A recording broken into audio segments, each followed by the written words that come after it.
زیادہ سے زیادہ کسی ترقیاتی پروجیکٹ کا وہ تمبو کے نیچے کرسیاں لگا کے وہ کوئی سرمنی کر سکتے ہیں، لیکن ایک سیاسی جماعت کا جو جلسہ جیسا ہونا چاہیے اس طرح کا جلسہ بالکل ممکن نہیں ہے ان سیاسی جماعتوں کے لیے۔ اگر واقعی پنجاب میں مثال کے طور پہ مریم نواز یا نون لیگ اتنی مشہور ہوتی یا اتنی مقبول ہوتی تو وہ پھر مینار پاکستان کا ایک جلسہ گاہ ضرور جو ہے اس کو ان کو ضرورت نہیں ہے نا سر، دیکھیں حکومت میں ہے، انہیں اب کیا ضرورت ہے، الیکشن آئیں گے تو کر لیں گے جلسے بھی۔ دیکھیں کبوتر بٹھایا تھا ہاتھ پہ نواز شریف صاحب نے، آپ ایسے نہ سمجھیں۔ بالکل، اب وہ کبوتر کیا، اب تو ان کے طوطے بھی اڑ گئے ہیں۔ میں آپ کو بتاؤں کہ اب وہ اس طرح کا جلسہ کریں کوئی، یہ وہ وقت ہے کبوتر اڑانے کا کہ جب خلیل میاں فاختہ اڑایا کرتے تھے اور اسٹیبلشمنٹ کے خلاف بات کرتے تھے اور احتساب کی بات کرتے تھے، جنرل باجوہ اور جنرل فیض کے احتساب کی بات کرتے تھے۔ یہ وہ وقت ہے جب خلیل میاں فاختہ اڑایا کرتے تھے، ٹھیک ہے نا۔ تو اب نہیں سر دیکھیں احتساب تو کر رہے ہیں، وہ نواز شریف صاحب کی حکومت ہے، احتساب ہو رہا ہے فیض حمید صاحب کا، اور آپ کو کیا چاہیے؟ جی بالکل ہو رہا ہے، اسی لیے نواز شریف صاحب پریس کانفرنس کر کے اب ووٹ کو عزت دینے کا اعلان بھی کر رہے ہیں، اور کسی ایک بندے کے منہ سے نون لیگ کے یہ نہیں نکلا کہ جنرل فیض حمید کو سزا دینے سے، سزا ملنے سے ووٹ کو عزت مل گئی ہے، کیونکہ ان کو جن الزامات میں سزا ملی ہے اس کے نہ تو ووٹ سے تعلق ہے اور نہ ہی ووٹ کو عزت دینے سے تعلق ہے، پوسٹ ریٹائرمنٹ، ٹھیک ہے نا۔ اور حکومت کو یہ پتہ بھی نہیں ہے کہ اصل میں ایویڈنس کیا ہے، شواہد کیا ہے، ان کا جرم کیا ہے۔ خود وزیر دفاع جو ہے ان کو نہیں پتا کہ اصل میں یہ ٹرائل ہے کیا اور کن وجوہات کی بنا پر ان کو سزا دی گئی ہے۔ وہ سارے جو ہے نا اپنی بھڑاس نکال رہے ہیں جنرل فیض کے خلاف بھی، اور حقیقت میں جنرل فیض کے جرائم جو ہیں اس سے بہت بڑے جو جرائم فوجی عدالت میں ان کے خلاف، لیکن ان جرائم پر اس میں کوئی شک نہیں، مگر ان جرائم پہ سزا نہیں ہوئی۔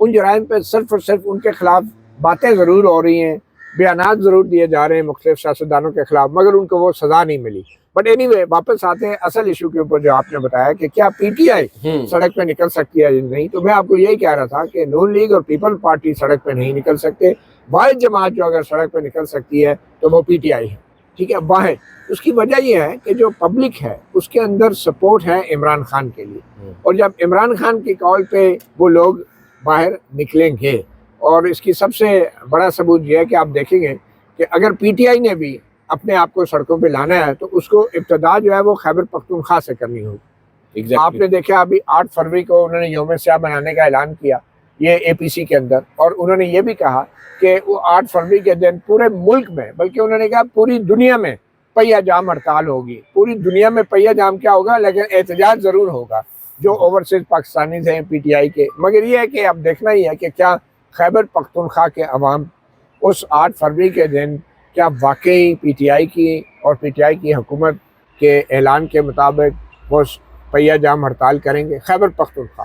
کیا سڑکیں خالی ہوں گی، سنسان ہوں گی؟ کیا تمام خیبر پختونخوا میں کاروبار زندگی معطل ہوگا؟ کیا دکانیں بند ہوں گی، مارکیٹیں بازار بند ہوں گے؟ اگر یہ چیز اس چیز میں کامیاب ہو جاتی ہے پی ٹی آئی تو میں سمجھتا ہوں کہ یہ بہت پاورفل میسج ہوگا۔ کہاں اسلام آباد آنے سے روکنے کے لیے یہاں پہ گولیاں بھی چلائی گئی، لوگوں میں خوف و ہراس پیدا کیا گیا، اور کہاں اب خیبر پختونخوا کے اندر اگر یہ خاموش احتجاج، یعنی یہ ہے کہ جس کو کہتے ہیں نا خاموشی کی بھی زبان ہوتی ہے، تو یہ جو پہیہ جام ہڑتال ہے یہ عوام کی خاموشی کی ایک زبان ہے۔ کیا ایسا ہو پائے گا؟ یہ ایک بہت بڑا امتحان ہے، اور مجھے لگتا ہے کہ کے پی کے میں یہ چیز ضرور یہ ممکن ہے، ماسوا ایک ایسی سچویشن کے کہ جہاں پہ جو ادارے ہیں یا پولیس کے ادارے ہیں یا سیکیورٹی کے ادارے ہیں وہ لوگوں کو مجبور کریں بازار کھولنے پہ، تو کیا خیبر پختونخوا میں حکومت اتنی بے بس اور بے اختیار ہے کہ ان کی پولیس جو ہے لوگوں کو ہراساں کرے یا کوئی دوسرے ادارے؟ یہ تو اب اسی وقت پتہ چلے گا، مگر میں سمجھتا ہوں یہ کام بہت پہلے ہو جانا چاہیے تھا، اور یہ کام جو ہے یہ جو اب سزائیں ہوئی ہیں پی ٹی آئی کی، اب تو میرے خیال میں پی ٹی آئی نے سزاؤں کو بھی سنجیدہ لینا چھوڑ دیا، ٹھیک ہے، تو یہ بہت بڑا ایک امتحان ہوگا۔ اور یہ جو پبلک رابطہ مہم ہے اس میں سہیل آفریدی صاحب نے جو شروع کی ہے، پی ٹی آئی کو اندازہ ہوگا، سہیل آفریدی کو اندازہ ہوگا کہ پبلک کے اندر جذبات بہت ہیں، صرف یہ ہے کہ پی ٹی آئی کی قیادت کی طرف سے ان جذبات کو چینلائز کرنا، ان کو آرگنائز کرنا، ان کو موبلائز کرنا، اس چیز کی کمی ہے، اور آنے والے دنوں میں پی ٹی آئی کو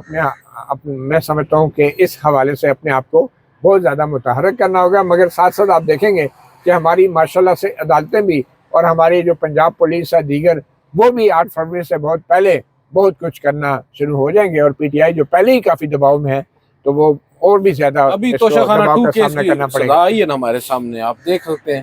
کہ اب میں سمجھتا ہوں اوورآل ایک شخص جو آلریڈی پابند سلاسل ہے، اس کی سزا یافتہ ہے وہ اس کی اہلیہ، اس کو ایک اور کیس میں 17 سال سزا سنانا، اس کو آپ کیسے دیکھتے ہیں؟ ایک اوور آل ایک کیا آپ کا ایک ویو ہے کہ کیوں کر ریاست کو ضرورت آن پڑی کہ ایک اور مقدمے کے اندر، اور توشہ خانہ کے ہی ایک اور بتایا جا رہا ہے کہ 4 مقدمے ہو چکے ہیں توشہ خانہ کے، یہ چوتھا تھا، تو اس میں ہی سزا دینے کی وجہ کیا معلوم ہوتی ہے؟ کیونکہ سزا تو آلریڈی ان کو دی جا چکی ہے۔ دیکھیں عدیل، بطور کورٹ رپورٹر ہم ہمیشہ ہر مقدمے کے حقائق کے اوپر فوکس کرتے ہیں، کیونکہ یہی ہمیں امتیاز وہ دیتا ہے باقی رپورٹر سے، کیونکہ ہم عدالت کے اندر ہونا چاہیے ہمیں، اور ہمیں فیکٹس کا پتہ ہونا چاہیے۔ مگر عمران خان کو جتنی بھی سزائیں ہوئی ہیں توشہ خانہ میں، سائفر میں، القادر ٹرسٹ کیس میں، ہم نے دیکھا یہ جیل کے اندر ٹرائل رکھے گئے ہیں، تو بہت سارے جرنلسٹوں کو جو ہے وہاں تک تو رسائی حاصل نہیں ہے، چند گنے چنے صحافی ہیں ان کے اوپر بھی شدید دباؤ ہوتا ہے، اور وہ ساری خبریں بھی مکمل بات بھی باہر نہیں آتی۔ تو یہ جو جیل ٹرائل کا جو ڈرامہ شروع کیا گیا ہے، اس کے بعد ہم جیسے کورٹ رپورٹرز کے لیے بھی یہ ساری چیزیں بے معنی ہو گئی ہیں کہ الزام کیا تھے، ثبوت کیا تھے، شواہد کیا تھے، گواہان کیا تھے۔ اب تو ہمیں صرف ایک خبر ملتی ہے کہ جی 14 سال قید ہو گئی، 17 سال قید ہو گئی، 10 سال قید ہو گئی۔ تو جب لوگوں کا اس کیس میں تو وکیل کو بھی خبر ہی ملی، بہرحال میں یہ کہنا چاہ رہا ہوں کہ لوگوں کا اس چیز میں دلچسپی نہیں رہی کہ الزام کیا تھا، یہ توشہ خانہ 2 کیس کیا تھا، یہ گھڑی کا معاملہ کیا تھا۔ بس یہی ہے کہ سستی خریدی گئی، جو تحفہ ملا، اور مہنگی بیچ دی گئی۔ اچھا، یہ ثابت کیسے ہوا اس کے بارے میں لوگوں کو بھی نہیں پتا، ہم جیسے کورٹ رپورٹرز کو بھی پوری طرح آگاہی نہیں ہے، اور جو فیصلہ تفصیلی آیا ہے اس میں بھی جس طریقے سے واقعات کی ترتیب بیان کی گئی ہے وہ چیز اس میں ثابت نہیں ہوتی۔ انگریزی میں تو آپ جتنا مرضی 100 صفحے لکھ کے دے دیں، اور باقی رپورٹرز آج کل وہ بھی اس میں اب اتنی محنت کی گنجائش نہیں ہے، کیونکہ آپ جانتے ہیں کہ ایک جیل ٹرائل ہوا ہے، اس میں وکیلوں کو ملاقات نہیں کرنے دی گئی، وکیلوں کی رسائی بھی نہیں رہی، صحافیوں کی رسائی نہیں رہی، خبریں نہیں آ رہی، اور پھر سب سے بڑھ کے یہ کہ عمران خان اور بشریٰ بی بی کا اپنا موقف تو سامنے آ ہی نہیں پا رہا،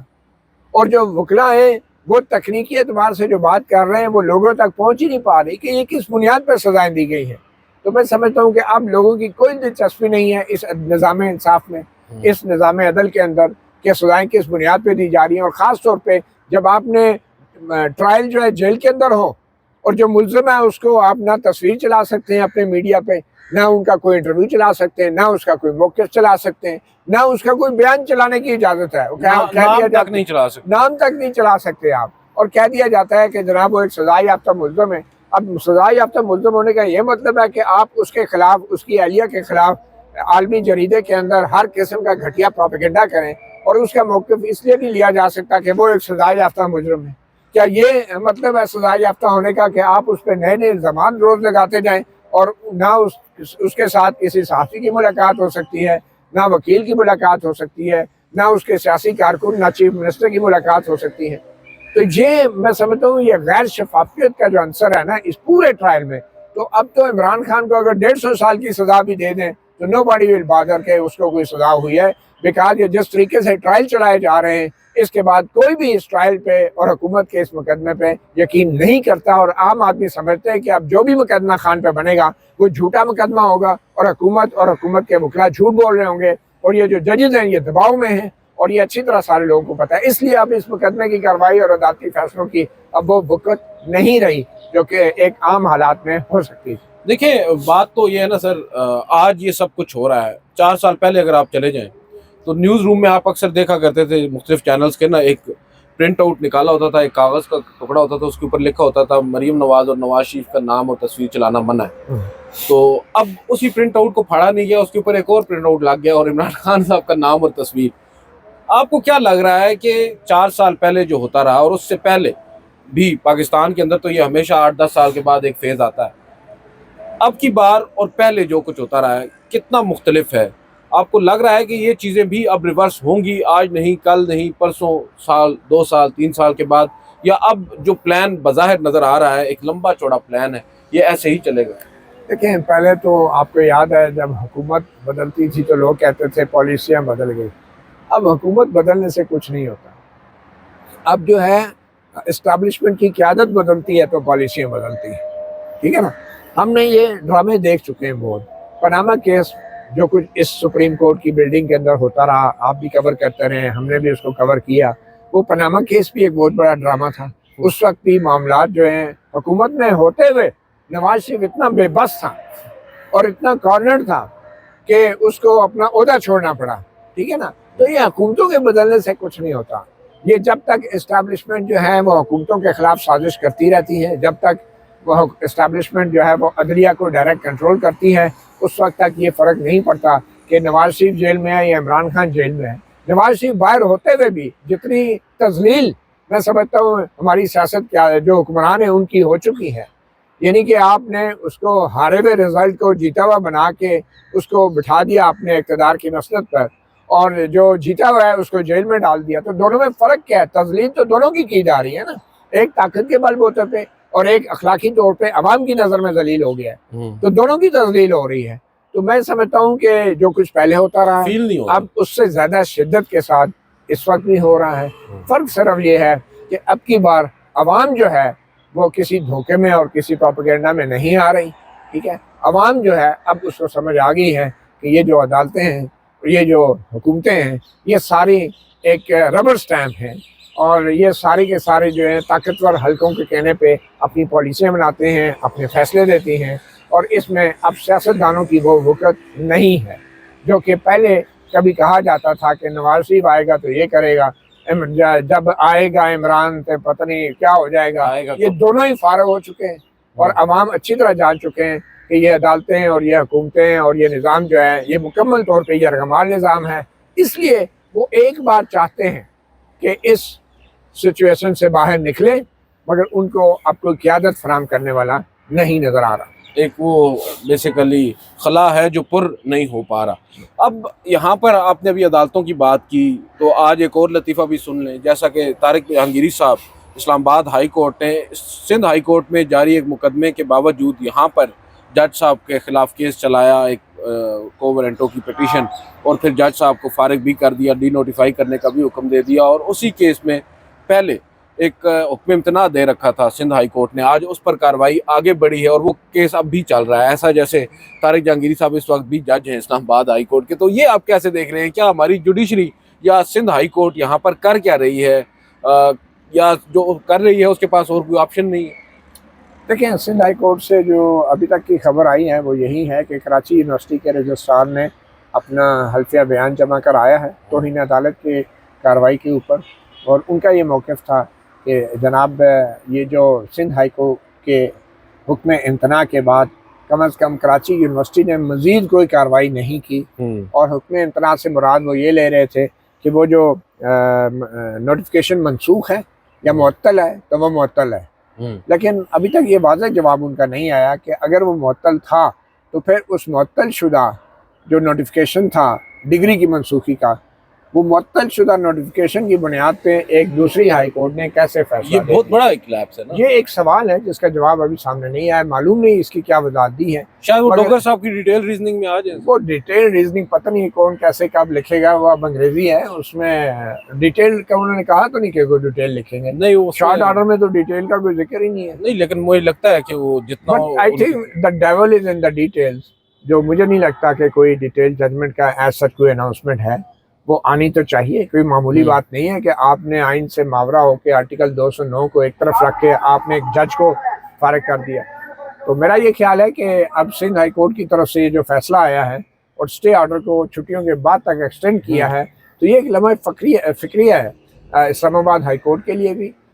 کہ اگر وہ ڈگری کی منسوخی کا نوٹیفیکیشن فیلڈ میں نہیں تھا تو انہوں نے کیسے کر دیا. تو اب اس فیصلے کے خلاف جسٹس طارق محمود جہانگیری جو ہیں وفاقی آئینی عدالت میں جائیں گے،